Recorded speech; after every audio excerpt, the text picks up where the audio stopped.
Yeah, look, there's a Stegosaurus, a baby Stegosaurus. Potom tady vidíme tady Yeah. malou hlavičku, která vlastně značí to, že Kvído má i malý mozek.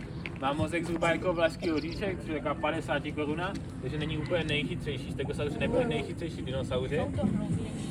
No, jsou to takový, jak tady chlapec říká, takový hloupější dinosauři, ale oni tam potom tam lídá jedna taková stegosauř. Jo, ale taky... A my ještě další stegosaury, stádo dokonce, a tam kdyby někoho zajímalo víc o stegosaurech, tak tam je ještě spousta stegosaurů. Tak jinak Kvído teda, jak jsem říkal, má maličký mozek, ale oni stegosauři moc velký mozek nepotřebovali, jakož vlastně nic moc dělat nemuseli, jenom přežívat v přírodě, jíst si nějakou kravičku.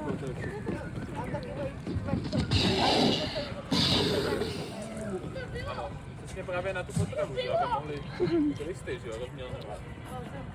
Tak tady vidíme takhle souboj dvou pachycephalosaurů, vidíte, že sebe narážejí tvrdými hlavami, takže můžeme vidět, že každý dinosaurus bojuje trošku jinak.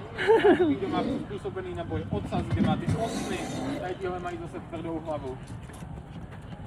Tak jinak Kvído, kdyby potom potřeboval, tak může použít i na souboj tady ty pláty, které může napustit krví a tak mu vlastně zčervenají a zvětší se a může tak vyděsit právě nějakého predátora. Tak, jinak tady nalevo jsou alosauři, to jsou právě ty masožravci, tady tihle nejvíce lovili tady stegosaury, žili vlastně ve stejné době, takže vidíte, že Allosaurus má velké zuby. Takže můžeme říct takové pravidlo, když vidíte z dinosaura s velkými zuby, tak nám to značí, že to úplně kamarád nebyl a že je to stejný maso. Tak, tady vidíme Triceratopse, vidíte, že má taky takový zobáček jako Kvído, takže to je taky píložravec.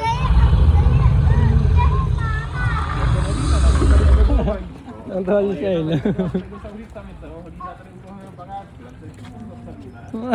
Jajla, kagataw pala. Tak, tady Kvído asi chce na sluníčko chviličku, takže si teďka položil, tak se můžeme pohladit. Tak a když se bavíme o tom sluníčku, tak právě tady tyhle pláty měly ještě jednu důležitou funkci a tomu se říká termoregulace a právě mohli na to snímat energii ze sluníčka a tak se Kvído mohl vlastně buď ochlazovat nebo oteplovat, v závislosti na tom, jak moc velká mu byla třeba zima, takže vždycky na to nasměroval ty pláty na sluníčka, bral si taky nějaký normální fungování. Maminka? No, my jsme tady našli jenom vajíčko, ale jak jsem říkal, tak tam mnoho baráčů, tam na něho dohlíží, tam právě stegosaury samotné. Teďka žijou takhle odděleně, ale jinak stegosaury jsou velmi... No, aby tady na něho dohlížela, to se tady nestalo. Kdyby náhodou někdo tam chtěl něco udělat, tak to je...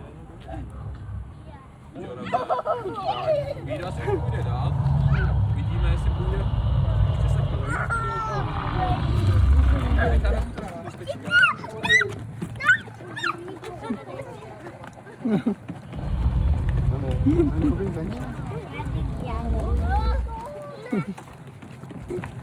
Tak jinak vidíte, že Kvído nemá žádný dlouhý krk, že má takový malý, jako třeba Apatosaurus, který má dlouhý krk, tak ten právě jedl trávu z nějakých vysokých stromů, náš Kvído teda jí trávu jenom z nějakých malých stromových.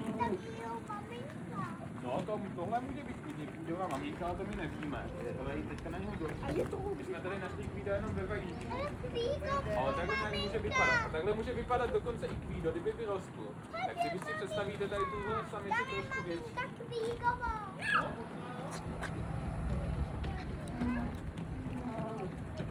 Shiloh, where's Maminka? Where's Maminka? Tak a jelikož Tam? je ještě maličký, tak musí hodně Yeah. užívat. Takže už asi se vydává zpátky do domečku. A jak jsme si říkali na začátku, kdo by tady chtěl, tak se může s Kvídem ještě potom vyfotit domečku. Tak teďka počkáme chvíličku. Kvído si tady najde správné místo. Shiloh, you cannot go inside. Takže pokud si vás udělat takovou frontu tady přede mnou, tady, to bude chtít dobře, tak to...